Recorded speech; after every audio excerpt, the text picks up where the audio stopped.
আসসালামু আলাইকুম বন্ধুরা, দেশ এবং প্রবাস থেকে যারা আমার এই প্রতিবেদনটি দেখছেন সবাইকে আন্তরিক শুভেচ্ছা ও অভিনন্দন। তো বন্ধুরা, যেই নতুন যে খামারি ভাইরা আছেন, যারা বেশ কিছুদিন খামার চালিয়ে 2-1 বছর চালিয়ে খামারগুলো বন্ধ হয়ে যাচ্ছে, যারা বন্ধ করে দিচ্ছেন, কি কারণে বন্ধ করছেন, যেই 4 থেকে 5টি ভুলের কারণে আপনারা খামারগুলো বন্ধ করে দিচ্ছেন, আজকে এই ভুলগুলো নিয়ে আলোচনা করব। কি কি কারণে, কি ভুলগুলোর কারণে আপনাদের খামারগুলো বন্ধ হয়ে যাচ্ছে। আজকে আপনাদের সাথে এই ভুলের বিষয়গুলো নিয়ে আলোচনা করব। ভিডিওটি না টেনে সম্পূর্ণ ভিডিওটি জুড়ে আমাদের সাথেই থাকুন। তো বন্ধুরা, প্রত্যেকটি খামারি যে ভুল করে থাকে, নতুন যে খামারি আছেন আপনারা যে 4 থেকে 5টা ভুল করেন, যে ভুলের কারণে খামারগুলো বন্ধ করে দেন, আজকে সেই ভুলগুলো নিয়ে আপনাদের মাঝে আলোচনা করব। তো প্রথম নাম্বার ভুলটা হচ্ছে, আপনারা যে ভুলটা প্রথমত করেন, ভুল জাত নির্বাচন করা, সঠিক জাত নির্বাচন করতে না পারা, সেটা একটি কারণ হচ্ছে। এটা হলো আপনার গরুর যে সঠিক জাত আছে, যেমন এই যে ভিড আছে, এই ভিড আপনাকে চিনতে হবে। এই যে যেই হাইট আছে গরুর, এই হাইট গুলো বুঝতে হবে। এবং এটার লেন, আপনারা যে গরুগুলা সংগ্রহ করবেন, এই গরুগুলো অবশ্যই হাইট বেশি হতে হবে, লেনে বেশি থাকতে হবে, এবং আপনার বডিতে মাংস ধরার মতো জায়গা থাকতে হবে। তো আমি যদি একটু দেখাই, যেমন এই যে গরুর শরীরে যে জায়গা, এই জায়গাগুলা যে চামড়াটা ঢিলা ঢালা, হ্যাঁ, একদম মসৃণ হতে হবে চামড়াটা। যেই দাঁড়া দাঁড়া, তো আসলে খাওয়া দাওয়া করতে ওরা ব্যস্ত। তো এই যে যে জাত আছে, কিছু কিছু জাত আছে যেরকম আপনি খালি খাবার দিয়েই যাবেন, ওদের শরীরে মাংসটা ওরকম বর্ধনশীল হবে না, মাংসটা বাড়বে না, গ্রোথ আসবে না।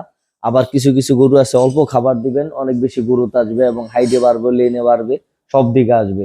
তো আপনারা যারাই নতুন খামার করতেছেন বা করতে চাচ্ছেন, আপনারা অবশ্যই এই জিনিসটা খেয়াল রাখবেন। গরুর যে জাত আছে, এই জাতটা সঠিক জাত নির্বাচন করবেন, এবং সময় উপযোগী আপনাদের জাত নির্বাচন করতে হবে। কোন সময়ের জন্য গরু ক্রয় করবেন, কোন সময় বিক্রি করবেন, এগুলো আপনাদের খেয়াল রাখতে হবে। যেমন দেখা গেছে, আপনি যদি কুরবানির পরে গরু ক্রয় করেন, তাহলে আপনার অবশ্যই ফ্রিজিয়ান গরু এবং আপনার যে করস ব্রিডের গরুগুলো আছে, যেমন শাহিওয়ালের সাথে ফ্রিজিয়ানের করস, তারপরে দেশির সাথে শাহিওয়ালের করস, তারপরে আপনার দেখা গেছে জার্সির সাথে অস্ট্রালের করস, এরকম করস ব্রিডের গরুগুলা যদি আপনারা সংগ্রহ করেন, তাহলে কিন্তু এই গরুগুলো আপনারা, যে এখন শীতের সময়, যেমন আমাদের এই গরুগুলো আলহামদুলিল্লাহ এখন পুরো রেডি, প্রায় রেডি পর্যায়ে। আমরা আর 1 মাস পরে ইনশাল্লাহ এই গরুগুলো আমরা সেল করে দিব, এই জানুয়ারি মাস পরেই।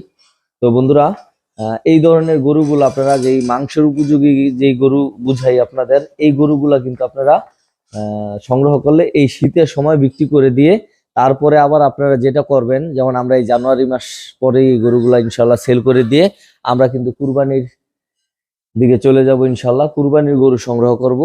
ওই সময়টা আমরা কিন্তু আবার শাহিওয়াল গরুর দিকে ফোকাস দিব এবং দেশি গরুর দিকে ফোকাস দিব, কারণ আমাদের দেশে যারাই কুরবান করে, অধিকাংশ লোকই শাহিওয়াল এবং ফ্রিজিয়ান যে গরুগুলো আছে, শাহিওয়াল এবং দেশি যে গরুগুলো আছে, এই গরুগুলো পছন্দ করে।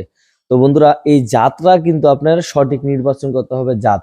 দ্বিতীয় নাম্বার ভুল আপনারা যেটা করে থাকেন, সেটা হচ্ছে যে আপনারা, যেমন আপনার খামার আগের 5-10টা বা 20 পিস গরু আছে, আপনারা আবার হাট থেকে 5 পিস গরু আইনা আবার খামারে ঢুকাই দেন সরাসরি, যার কারণে ওই হাটের যে গরুগুলো আছে, এগুলোর এই যে পায়ের সাথে, এরকম পায়ের সাথে মনে করেন হাটে বিভিন্ন ধরনের সুস্থ অসুস্থ বিভিন্ন ধরনের গরু আসে, সেখান থেকে কিন্তু ব্যাকটেরিয়া অথবা ভাইরাস এই গরুর পায়ের সাথে বেজে কিন্তু মানে খামারে চলে আসে।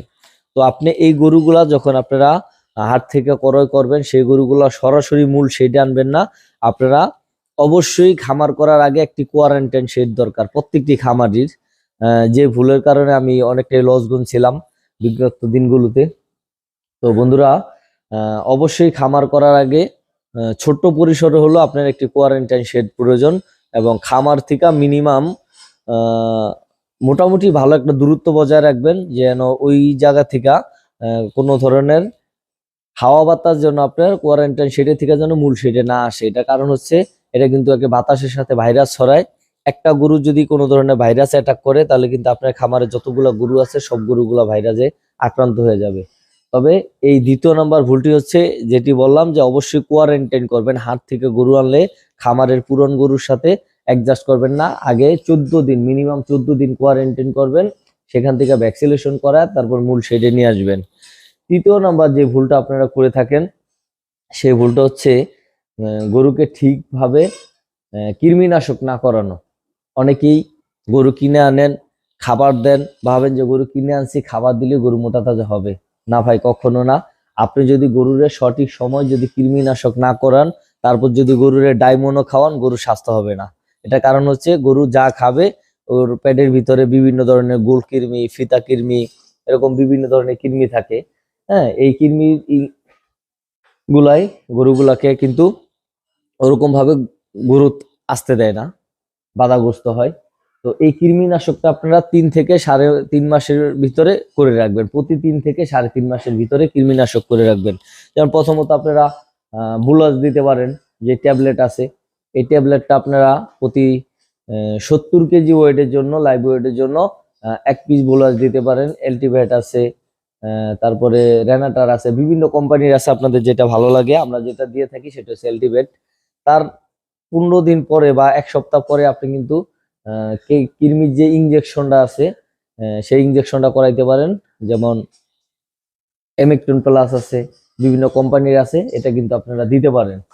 তাহলে কিন্তু কৃমিনাশক হবে। পাশাপাশি কৃমিনাশক করানোর পরে গরুকে লিভার টনিক ঝিঙ্ক দিতে হবে, এটা অনেকে দেন না। এটা দিলেও কিন্তু গরুর যেই কৃমিনাশক করার পরে যেই আপনার লিভারটা দুর্বল হয়ে যায়, এটা কিন্তু লিভার সচ্ছল হয় এবং গরুর যে দুর্বলতাটা আছে এটা থেকে ফিরে পায়। ঝিঙ্ক খাওয়াইলে গরুর পুরা বডিটা রংচকটাই ঘুরে যায় পুরা। তো এটি হচ্ছে 3 নাম্বারটি গেল। এবং 4র্থ নাম্বারে আপনারা যেটা করে থাকেন বন্ধুরা, যে ভুলটি করে থাকেন, সেটি হচ্ছে সঠিকভাবে খাবার ম্যানেজমেন্ট না করা। এই যে আপনারা যে খাবার ম্যানেজমেন্টটি করান গরুকে, যেমন কোন খাবারে কতটুকু পুষ্টি, কার্বোহাইড্রেট কতটুকু দিতে হবে, আপনার প্রোটিন কতটুকু দিতে হবে, এই যে খাবার যে একটা ব্যালেন্স করে দেওয়া গরুকে, এই জিনিসটা, যেমন গরুকে ফাইবার কতটুকু দিতে হবে, তারপর আপনার কার্বোহাইড্রেট কতটুকু দিতে হবে, প্রোটিন এর মাত্রা কতটুকু রাখতে হবে, এই সবকিছু ব্যালেন্স করে যেই আপনার খাবার ম্যানেজমেন্ট যেটা আছে, এই জায়গায় অনেকে ভুল করে থাকেন। এখান থেকেও আপনি যতটুকু গরুকে খাবার দেন ততটুকু ওইখান থেকে বেনিফিট পান। 5 নম্বরে আপনারা যে ভুলটা করে থাকেন, সেই ভুলটা হচ্ছে কম টাকায় পেয়ে আপনারা অনেকে অসুস্থ গরু কিনে আনেন। কখনো অসুস্থ গরু কিনে আনবেন না। কারণ একটা জিনিস আপনার খেয়াল রাখতে হবে, যে আপনি একটি গরু যদি অসুস্থ আসে, তাহলে আপনার খামারে যতগুলো গরু থাকবে প্রত্যেকটা গরু কিন্তু ওই ভাইরাসে আক্রান্ত হবে এবং অসুস্থ হবে। এই যে গরুর যে ভাইরাসগুলো আছে, পশু পাখির ভাইরাসগুলো আছে, এগুলা বাতাসের সাথে মানে আপনার একটা থেকে আরেকটা, একটা থেকে আরেকটা, এইভাবে কিন্তু এই ভাইরাসগুলো ছড়ায়। তবে কিন্তু এই যে 5 নাম্বার যে ভুলটার কথা আমি বললাম, এটা কিন্তু কম টাকায় পেয়ে কখনো গরু কিনবেন না। যে গরু যেমন দেখা গেছে, সাপোজ এই গরুটা ধরেন দাম আছে 1,50,000 টাকা, এখন এটা একটু অসুস্থ আছে, এখন আপনি এই গরুটা মনে করেন 1,20,000 30,000 টাকা পাইলেন, আপনি এটা কিনা খামারে নিয়ে আসলেন, এটাতে কিন্তু আপনি অনেক বড় ক্ষতিগ্রস্ত হবেন। কম টাকায় এই গরুগুলো কিনা যাবে না। তো বন্ধুরা, যারা এই 4 থেকে 5টা ভুলের কারণে কিন্তু যাদের খামারগুলা বন্ধ হয়ে যাচ্ছে, আশা করি এই ভুলগুলা যদি আপনারা একটু ট্যাকেল দিয়ে চলেন, অথবা একটু এই ভুলগুলা শুধরিয়ে যদি আপনারা খামার করেন, ইনশাল্লাহ এই খামার থেকে আপনি সফলতা অর্জন করতে পারবেন। অবশ্যই এই ভুলগুলা করা যাবে না। আমি যে 4-5টা ভুলের কথা বললাম, এই ভুলগুলা করেই কিন্তু আপনারা একটা সময় খামার বন্ধ করতে বাধ্য হন।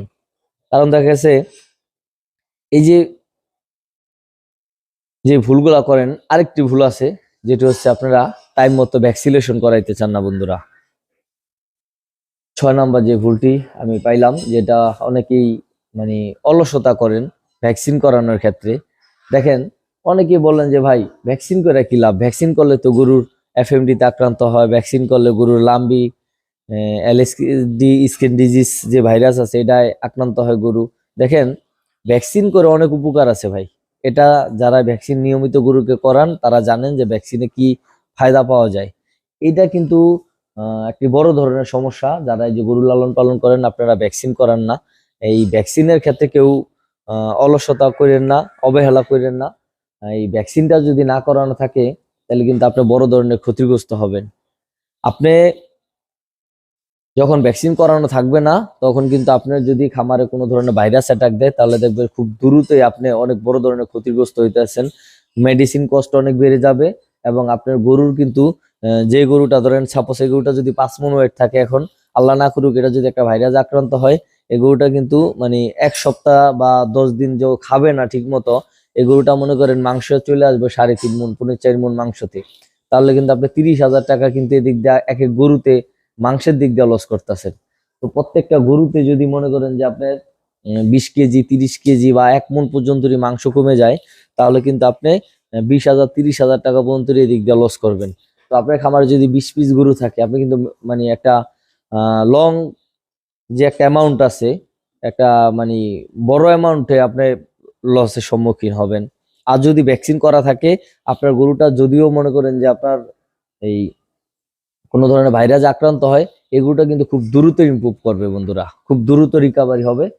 আর যেটা আমি বলতে চাইছিলাম যে খাবার ম্যানেজমেন্ট, এই খাবার ম্যানেজমেন্টটা যদি ভুল খাবার ম্যানেজমেন্টটা আপনারা করেন তাহলে কিন্তু এখানে আপনার ক্ষতিগ্রস্ত হবেন।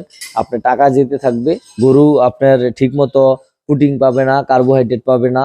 তারপর যদি আপনার মনে করেন যে ঠিক মতো আট জাতীয় খাবার না পায়, তাহলে ওর ডাইজেশন ভালো হবে না, ওর কিন্তু হজম শক্তি ভালো হবে না, ওর আপনার বদ হজম হবে এবং ওর পেটে যেই রুমেনাল আছে এটা ডিস্টার্ব দিতে থাকবে এবং খালি গ্যাস ফর্ম করবে।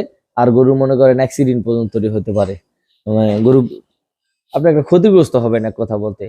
তো এই যে এই ভুলগুলা কইরাই কিন্তু আপনারা একটা সময় মানে ডিসিশন নেন যে খামারটা বন্ধ করে দিব, এই সেক্টরে লাভ নাই। এটা মানে মানুষ ভুলভাল তথ্য দেয়, এটা কিন্তু নিজের ভুলের কারণে। আপনারা এই 4 থেকে 5টা ভুল সংশোধন করে খামার করেন। এই জিনিসটা খামারি সচেতন হয় কখন জানেন? একটা খামারি সচেতন হয় যখন 2 4 5 7 লাখ টাকা 10 লাখ টাকা লস দেয়, তখন নড়ে চড়ে বসে যে আসলে আমি ভুল করছি বা এখন কি করা যায়। এই টাকাটা লস না করা পর্যন্ত কোনো খামারই মানে সচেতন হয় না আর সঠিকভাবে খামার পরিচালনা করতে চায় না। যখন বড় অ্যামাউন্ট একটি লস করবে তখন কিন্তু ঠিকই নড়ে চড়ে বসে এবং কিন্তু এদিকে ফোকাস করে। তো বন্ধুরা, আশা করি বুঝাইতে পারলাম যে নতুন যে খামারিরা আছেন কি কারণে আপনাদের খামারগুলো বন্ধ হয়ে যায় এবং কি কারণে বন্ধ করে দেন। আর একটা ঝাই ঝামেলা হতেই পারে, ব্যবসাতে লাভ লস মিলেই আছে। আপনার লস হবে দেখে যে আপনার খামারটা বন্ধ করে দিবেন, এটাই সলিউশন না। যখন দেখবেন যে এই সেক্টরে আপনার লস আসতেছে, তখন একটা জিনিস হিসাব মিলাইবেন যে অন্য খামারিরা তো প্রফিট করতেছে, তাহলে আমার কেন লস হইতাছে? তাহলে অবশ্যই আমার কোথাও ভুল আছে। এই ভুলগুলা খুঁজে বের করবেন এবং আপনারা এটার একটা বাইপাস আছে যে আমার এই সার গরু উঠাইছি, এখন আমার এই গরুগুলা প্রফিট হয় নাই, আমার পরের ভেজটা আমার চিন্তা ভাবনা করে করতে হবে যে আমি আসলে কি গরু নিব, আমি কোন গরু নিলে লাভবান হতে পারবো, আমি শাহিওয়াল গরু নিব না অস্টাল নিব না ফ্রিজিয়ান নিব, আমি কোন ধরনের গরু নিব। তো বন্ধুরা, আপনারা অবশ্যই খামার করার আগেই আপনারা এগুলো চিন্তা করবেন। সবচেয়ে সুন্দর হয় যুব উন্নয়নে যদি একটা 2 1 মাসে একটা ট্রেনিং নিয়ে আসেন। আর যারাই গরু উঠাইবেন, গরু উঠানোর আগে সামনে যেহেতু কুরবানি ঈদ আসতেছে, আপনারা খাতা কলম নিয়ে বসবেন। আপনার এরিয়ায় কোন কাস্টমার কতজন, মানে কোন গরুর কাস্টমার কতজন আছে, এটা আপনাদের একটু হিসাব রাখতে হবে। যেমন দেখা গেছে যদি আপনার 1.5 লক্ষ টাকা গরু কেনার যদি মনে করেন কাস্টমার থাকে 20 জন, আপনার 20টা গরু ওইরকম নিতে হবে। আপনার যদি মনে করেন যে এই 1 লাখ মানে 90,000 হইতে 1,10,000 টাকা পর্যন্ত গরুর যদি কাস্টমার থাকে সাপোজ 10 জন, তাহলে আপনার ওই গরুগুলা 10টা নিতে হবে। এখন আপনার এরিয়ায় কাস্টমার আছে 1.5 লক্ষ টাকা গরু কিনার, হ্যাঁ, এখন আপনি যদি সেই জায়গায় 3 লক্ষ টাকার এক পিস গরু বানায় বসে থাকেন, 5 লাখ টাকার এক পিস গরু বানায় বসে থাকেন, তাহলে ভাই কে ক্রয় করবো আপনার কাছ থেকে বলেন? যেমন আমরা সব সময় আমাদের এরিয়া যে গরুগুলা চলে মানে 90,000 হইতে 2 লাখ টাকা পর্যন্ত গরু কিন্তু আমাদের এরিয়ায় মানে অ্যাভেলেবেল চলে। যেমন 1,50,000 60,000 টাকার গরুগুলা যদি আমার কাছে মানে 100 পিসও থাকে, ইনশাল্লাহ সেল করার ক্যাপাসিটি আছে। তো আপনার এরিয়ায় কোন ধরনের কাস্টমার, যেহেতু সামনে কুরবান চলে আসতেছে, কোন ধরনের কাস্টমার আপনার এরিয়ায় বেশি, এর দিকে ফোকাস দিয়ে আপনারা গরু উঠাইবেন। তাহলে ইনশাল্লাহ ওই বড় গরু তৈরি করে হাটে যায় কান্না করা লাগবে না। আপনি একটা গরু 5 লাখ টাকা তৈরি না করে আপনি 5 লাখ টাকা দিয়ে 3 থেকে 4টা গরু তৈরি করেন, তাহলে আপনি ইজিলি ভাবে গরু বিক্রি করতে পারবেন। তো বন্ধুরা, যারা নতুন খামারি আছেন, আপনারা ভুলগুলা সংশোধন করেন, ইনশাল্লাহ এই সেক্টরে প্রফিট আছে এবং প্রফিট করতে পারবেন ইনশাল্লাহ। তো তো আশা করি বুঝাইতে পারলাম যে নতুন খামারিরা কেন খামার বন্ধ করে দেয়, কোন ভুলগুলোর কারণে তাদের খামারগুলো বন্ধ হয়ে যায়। তো বন্ধুরা, যারা আমার ইউটিউব চ্যানেল থেকে ভিডিওটি দেখবেন অবশ্যই চ্যানেলটি সাবস্ক্রাইব করবেন, ভিডিওটি ভালো লাগলে লাইক কমেন্ট শেয়ার করবেন। আর যারা আমার ফেসবুক পেজে থেকে ভিডিওটি দেখবেন অবশ্যই পেজটি ফলো দিবেন এবং ভিডিওটি ভালো লাগলে লাইক কমেন্ট শেয়ার করবেন। সবাই ভালো থাকবেন।